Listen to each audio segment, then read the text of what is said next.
everyone, and welcome to Utility Safety In Depth, where we take a deeper dive into topics recently covered in Incident Prevention magazine. I'm Kate Wade, the editor of Incident Prevention, and your host for this podcast. In this episode, I sit down with Scotty McNeill and Rena Harrington. Scotty is the National Safety Director for the Utility Workers Union of America and serves as a board member for the United Support and Memorial for Workplace Fatalities, also known by the acronym USMWF. Rena is the president of the organization. I invited both of them here today so we can have a more in-depth discussion about the nonprofit, which Scotty wrote about for the December-January issue of Incident Prevention magazine. So without further ado, I'd like to welcome Scotty and Rena to the podcast. How are you both doing today? Doing great. Thank you. Great. Thank you so much for having us. Yeah, I'm so happy that you're here. And, just as a little background for our listeners, I wasn't familiar with the organization until I met Scotty at our most recent conference in Texas. And he kind of shared this information with me. And I thought it would be your organization would be a really great resource and connection for people who work in the utility industry. So that's sort of how things got kicked off. But Rena, I'm hoping you can kind of introduce us more and tell us when and why the organization was founded and also how you got involved with it. Sure. So, our founder, whose name is Tammy Spivey, she lives in Kentucky, and she lost her brother, Sean Boone, in 2003. He was killed in an aluminum dust explosion. And in the weeks and months following his death, she realized how difficult it was to obtain information on his investigation. She did not know how to do a FOIA request for OSHA. She did not know how to obtain the police report or how to deal with workers' comp. And this is what happens with families, when they suffer such a traumatic loss like this. They're so trying to grieve the loss, but cannot, but they're getting hit with all of these different things at the same time. And so she's quickly realized that there needed to be a central place for families to be able to go to get the support that they needed, to get the help in navigating these different federal agencies. And so in 2007, that's when she created USMWF, and that's when we received our IRS tax ID number and became a 501c3 nonprofit. I became affiliated with USMWF back in 2019 due to the death of my son. My son died on January 18th, 2018. So we just passed his 7 years. And he was a construction worker, and he was killed on a job site at a private home. And he was working underneath the home was propped up on cribbing and I-beams, and they were digging out a basement to put a heating system in. And he was on a compact backhoe. And this machine had no cab, no roll bar, and no kill switch. And what they think happened, they don't know. There were no witnesses. He was alone. They think what happened was the claw attachment in the front caught on some rock bedding, and it propelled the machine up. And his neck and back came in contact with the I-beam. And at the same time, his chest went over the controls, and he could not extricate himself. And he ended up being crushed to death between the machine and the I-beam. It was about a year later, in 2019, that I was actually just sitting on my couch and looking at my laptop. I was reading an article on a worker fatality. And at the bottom of the article, it said submitted by Tanya Ford, Executive Director, United Support and Memorial for Workplace Fatalities. And I was like, I just went, whoa, what is this? And I did the research. I went on the website. I clicked on all of the fallen workers' stories. I read every single one. I read the reviews. And then I finally decided to reach out to Tanya, and I did. And we talked for 2 hours that night, and she told me everything about the organization.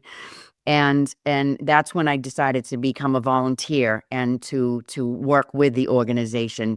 So I've been with the organization since 2019.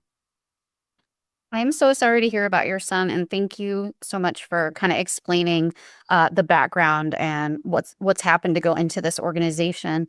I'm curious, Scotty, Can you tell us about your background and sort of how you got involved in this organization? I'm sure there's a lot of links between kind of what you do and what they do. Yeah, so my background is I started my career as a utility worker in New York City for Con Edison in 1988. And early on in my career, I was on a job where we were working in a power plant in Manhattan, and there was a major steam explosion. And one of my coworkers was killed in that steam explosion. And that's kind of what really got me involved with the union as an advocate and getting involved in safety after that terrible tragedy at the Waterside power plant. So my career took off with the union as a shop steward. I worked my way up as a shop steward to the point where I was a full-time business agent with my local in New York City. And then in 2016, I was uh, honored to be given the position of National Safety Director for the Utility Workers Union of America. Well, one of the things that really uh, hit me right away was the amount of fatalities we have in the utility industry. As coming on board in 2016 as a national safety director, I do the investigations and I go and help our locals around the country when we do have a fatality. And it wasn't very long after I got the position that I was in Pennsylvania doing an investigation for one of our linemen that was killed when his bucket truck flipped over while he was in the bucket. One of the things that I found is during the investigations as the union, our focus is on finding out what happened and looking at ways to mitigate to make sure that it doesn't happen again, working alongside of OSHA and working with the company. A lot of employers are good employers and they work with us hand in hand, but not all of them are. But most of them are. We work hand in hand and we try and figure out what happened and to prevent it from happening again. Well, there's a gap there because the family isn't involved in that. And it wasn't until Tanya Ford came to the AFL-CIO Safety and Health Committee that I sit on in Washington, D.C., and gave us a presentation of the USMWF that it was like a light bulb went off in my head. You know, I says, "Oh my God, there's the gap. This is what we need," you know? And that was what got me inspired to find out more about the organization. And fortunately, I was able to get on the board with Rena and the other board members. And hopefully I can make a difference and share this information and get this uh, organization recognized and get it out there to the utility workers around the country. And I don't care if it's gas, water, electric, renewables, everybody should understand what this organization does. And in the utility industry, it's something I think we really need to pay attention to. No, I agree, and I think you're already starting to make an impact. Just by me meeting you, like I've been introduced to your organization, I've been introduced to Rena, and we're already starting to get the word out more. So this is really powerful and impactful. And I'm hoping that both of you can talk about what kind of services specifically does the USMWF provide? And is there any cost associated with those, or is it mostly, I know you guys are a nonprofit, so you don't probably aren't super fee based, but I'm just curious kind of what you do and how you go about it. So what we do basically is we offer support, guidance, and resources to family members who have lost a loved one to a workplace fatality. So a lot of times they need help navigating the FOIA requests for the OSHA report. They need help navigating workers' comp in their state, so we help them do that. We also encourage our family members to tell their story. A story is a lot more powerful than throwing out statistics. So we encourage them to tell their story. We encourage them to reach out to their local OSHA office, ask to speak to their community outreach and education liaison, talk to them, tell your story.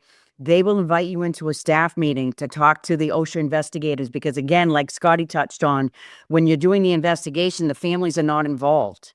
so they don't know what's going on. And OSHA has been very, very receptive to us coming into their staff meetings and speaking to the investigators, because it sheds a different light on it from the investigator perspective, to say what this is. It just reinforces what I do and how important it is what I do. And we also ask them, the family members, to reach out to safety organizations in their state. I mean, every state has an ASSP chapter. Every state has a National Safety Council chapter. They have been very receptive to us and our family members, and invite us to come and speak. And that's really where it's at, is telling the story. We also help them, if they are going to speak, we help them right there. We help them with a presentation. We help them write their speech. And sometimes we do ask them to reach out to their state level representatives, because when you speak to an elected official in your state, there may be a bill that could be filed that could be in direct relation to your loved one's incident, and you could make change. You could make workplace safety change by creating a law. And so we ask them to do that, and we help them write their testimony. If there is a bill and it comes to a hearing, we help them write their testimony. We let them know what it is when you're testifying at a hearing, what goes on. So, and the other thing is the support. So we have about 450 family members. Not all of them are active. The majority of our family members are women, and they are women who have lost husbands. And then there's a small contingency of us moms who have lost children. And what we do is we go on monthly, what we call table talks, and we separate them out. So I have a table talk separate for loss of a spouse, table talk separate for loss of a child. And when you get together with folks that have a similar incident like that, it provides support to that person to let them know they're not alone, that someone else knows exactly what they're going through and has been through it, and that you can reach out to them. I constantly tell my family members, especially the new ones, please, if you need to talk, just let me know. And all of our family members, all of our board member family members are like that. They welcome anybody reaching out. So a big part of it is the support that we provide to our family members. Wonderful. Scotty, is there anything that you want to mention? Okay, yeah, I'd like to add to that. Mm-hmm. Well, one of the things that I've done over my career here is I've done presentations at safety days, safety events for different utilities where we have members. And I've seen we have inspirational speakers that'll come and they'll speak to a group of utility workers about, different programs that they have that they can bring in that help with their safety culture and just give a good safety message. Well, I think there's really no more powerful message than to listen to a wife or a mom that has lost a husband or a child due to a workplace accident. When you get a room full of utility workers sitting there listening to that story, that resonates. That sends a message that they're going to take with them every day they go out of the field. More than listening to somebody talking about an inspirational message, which a lot of them are really good and, they got their place. But I think to listen to a mom, listen to a wife telling what really, the what happened, you can't get a stronger message. And I think for the utility companies that could be listening to this podcast, I would really highly recommend that you reach out to Rena and reach out to the USMWF and see about bringing one of these members in and speaking in front of your utility workers. I think the message would go over fantastic. Actually, I have gone out to job sites, construction job sites, and have spoken directly to the workers. And I've been told, one safety director said, what you have to say, Rena, is a lot more important than a PowerPoint presentation on fall stand down. Those type of things. And just to touch on what Scotty said, yes, it's just when you hear a story. So what we tell our family members too is once you tell someone that story, that person will tell another person who tells another person, and it starts the chain. And somewhere along that chain, someone is going to take that story and go to their work site and have a similar project and remember and say, hey, I remember a story about a fallen worker. We have a similar project. Let's see if we can do things differently. Let's see if there's a way we can do things more safely. So that's another thing that I just wanted to add along with what Scotty had to say. Yeah, I think what you guys are doing is really humanizing this. And that's really the connection person to person is like, this isn't just, someone I didn't know, someone no one knew. This is an actual human being that lived and had a family and people who love them, and now they're not here anymore. So how do we do better? And I really also appreciate on your website that memorial wall that you have for so many of those people that have been lost, so that they can still be remembered and people can go there and learn about them. I think that is powerful and healing. And I just, not to be super biased, but I really love the work that you guys are doing. Tell me more about what you guys do in terms of safety advocacy. You're talking about you're going to OSHA, maybe you're going to the NSC or the ASSP. Can you tell me specifically what kind of advocacy work you do to get laws changed either on a state or a federal level? Yeah, I can give you two examples of that. So we have a family in Minnesota who the family member's a mom, and she lost her 17-year-old son. He was a fuel technician at a regional airport, and his job responsibilities were to fuel the tanker trucks with jet fuel, so the tanker trucks could go out on the tarmac. And it was discovered through the OSHA investigation. There were text messages on his phone that he had been splashed with jet fuel earlier in his shift. And he had been inhaling this. And his mom even said to me, she said, Rena, I even asked him if they wear masks or respirators. And he said, well, they gave them to us, but they don't make us wear them. So at the end of his shift, his relief worker came to find him and found him on top of a tanker truck. And they have the hatches on these trucks. And the hatch was open, and he was laying on the top of the truck, and his head was inside the hatch, and he had drowned in jet fuel. And so what they think happened was, because he'd been inhaling this throughout his shift, that the minute he opened up that hatch, it just overcame him immediately, and he lost consciousness. And so his mom worked with her state senator, and I sent a letter of support to the senator for this bill. They created a bill that would require certain employers, not everyone, of course, just certain employers, that if they wanted to hire a minor, they had to disclose the hazardous material the minor would come in contact with, provide the safety training the minor would receive prior to starting the job, and also a copy of the job description. And the parent would have to sign off on that before that minor would be allowed to work for that company. I can't believe they even had minors working in that kind of like that.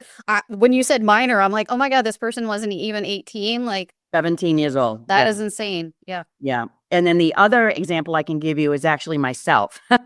I worked with my state senator and told my son's story, and my issue was with workers' compensation. And so I knew none of this when this was all happened. I knew none of this. So workers' compensation in the state of Massachusetts, the law reads that it will pay reasonable expenses for a fallen worker's funeral. So that's a very vague term, and that allows the workers' comp insurance company to pick and choose what they will pay for. They do not pay for everything. So in my situation, they wouldn't pay for the flowers. So his dad and I had to incur that financial responsibility. So I worked with my state senator and district representative, and they worked with the Massachusetts Funeral Directors Association to come up with a bill that would require workers' compensation insurance carriers to pay for all funeral and memorial expenses, which includes the flowers, the headstone, the obituary in the paper, and it raises the payout amount. So if Justin had a wife or a child, it would have been just a straight workers' comp payout. Where it stands right now in the state of Massachusetts, it's 8 times the worker's average weekly salary. And now Justin was unskilled labor, so he was only being paid probably $20, $21 an hour. So his wife would have only gotten like a few $1,000s. So this bill raised that rate from 8 times to 10 times the worker's average weekly salary, or $25,000, whichever is higher. So that's making its way through the Massachusetts State House right now. It has cleared the Labor and Workforce Development Committee and is now sitting with the House Ways and Means Committee. So those are the type of things that we do encourage our family members to do is really workplace safety. A lot of it is legislation. We need to get legislation passed, and that's very difficult to do. So it's I say to the family member, this is a you're in for the long haul. This is not going to be an immediate thing. It's going to take time. It's going to take a lot of time, but they're willing to do it, and they're willing to sit down with them and tell their story. Well, so I didn't send you this question, but I am curious. You're talking about these things, and then you're talking about, the difficulty of getting things passed. We've just had a new president go into office, so I'm curious, like, what kind of funding do you get, and will the new administration impact that, and how do you go forward? How do you get the money to do the things that you want to do? Well, we were partially funded for many years, and then in 2022 we lost that funding. The funding source decided to pivot and do something pandemic related. So we have been relying on donations ever since. Okay. We are in need of a funding source to be able to use this money to send our family members to conferences, to safety events, pay for hotel, pay for flights, pay for meals, to be able to purchase swag for these things, for expos and those type of events. So we have been relying on donations at this point. So it would not, a new administration would not affect us in any way, shape, or form coming in. Good. And yes, and thank you for letting us know that, because I think it's important for people to know that, like, there's not a ton of money necessarily, but what you guys are doing is so important that the more that we can all support you financially, time, talent, treasure, the more impact your organization is able to make. Scotty, did you have something that you wanted to say? Yeah, I would just like to emphasize there is no charge at all. USMWF does not charge a family member anything. There's zero charge. So the support and the help they get, it's all just through the love of the members of the organization and the respect that they give to the family members that have lost someone. So there is no charge. In saying that, it's a donation. If there's anybody out there, any organizations that would like to contribute to make sure that the organization is funded, we're not going to say no. So. Awesome. I would just like to add too that our family member board members that I actually left my career as a clinical recruiter. I was a clinical recruiter for 20 years, and I recently retired so that I could focus 100% of my time on USMWF. I'm not paid. We do not have any paid employees. It's strictly a volunteer. We don't ask for a speaker fee, but it would be nice if we could get a donation though. But we do not charge a speaker fee for any of us. That's great. And I know we already sort of mentioned this a little bit, but most of the people who are listening and reading the magazine, they work for utility companies or contractors. So can you just kind of specify, like, what kind of opportunities there are if people want to get, beyond financial donations, if they want to get involved, either individuals or companies, how do they get involved with the organization?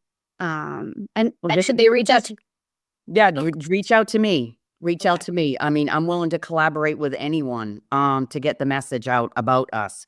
Our family members, for individuals that are looking, if someone has lost a loved one to a workplace fatality, please come and join us. We're all a family here.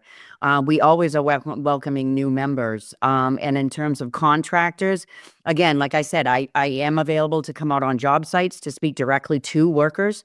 I'm available to come to conferences, any utility company that wants to have a conference. I do have family members I can think of off the top of my head who have lost a loved one that worked in the utility industry. So those folks I can bring with me, or I can have them come and speak. So there's a lot of ways that we can collaborate with the utility industry.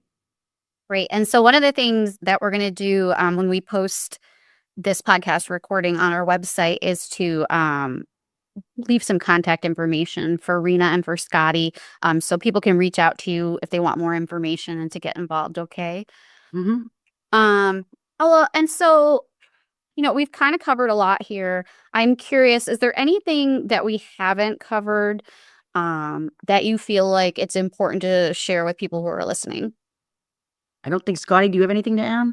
Oh, I mean, my big thing here is to just emphasize what a what an important message it would be to have somebody from the USWMF come into a utility company to come in and speak to the workers, to union and management, non-union, it doesn't matter, but to come in and address the workforce and tell their story just to get that safety message out there.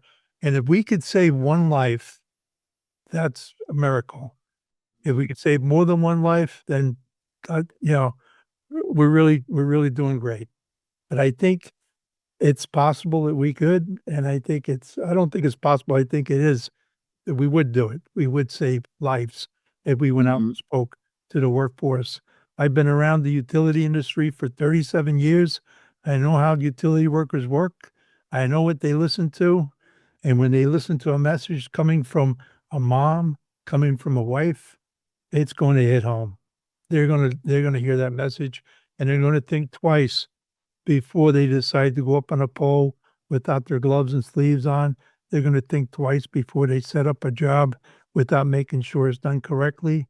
They're gonna make sure that when you hear somebody say, "Oh, you have to do it because it's a rule," is one thing, but when you hear somebody saying, "If you don't do it, your mom or your wife is gonna feel like me." Mhm. So I think, for this message to get out and for the utility companies to take advantage of this, not it's not taking advantage, but take this resource and utilize this resource, I think it'll be, one of the best things your company could do. Well, And can I just end with a short story? absolutely. So every April, USMWF partners with a billboard company that has billboards, digital and print billboards across the country.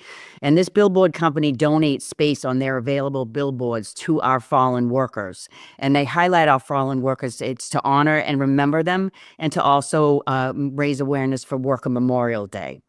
And so we've been doing this for quite some time. And since I've been affiliated with the organization, I really wasn't interested in doing one until last year.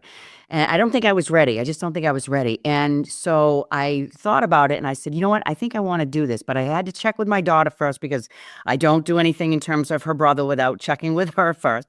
So I asked her, what do you think about doing a billboard? And she said, Mom, I think that would be really cool. And so the way it works is you send a photo to the billboard company of your loved one, and you pay the amount. We do charge for that because the billboard company does need to have their expenses covered. And you send the zip codes in as to where you would like to see the billboard.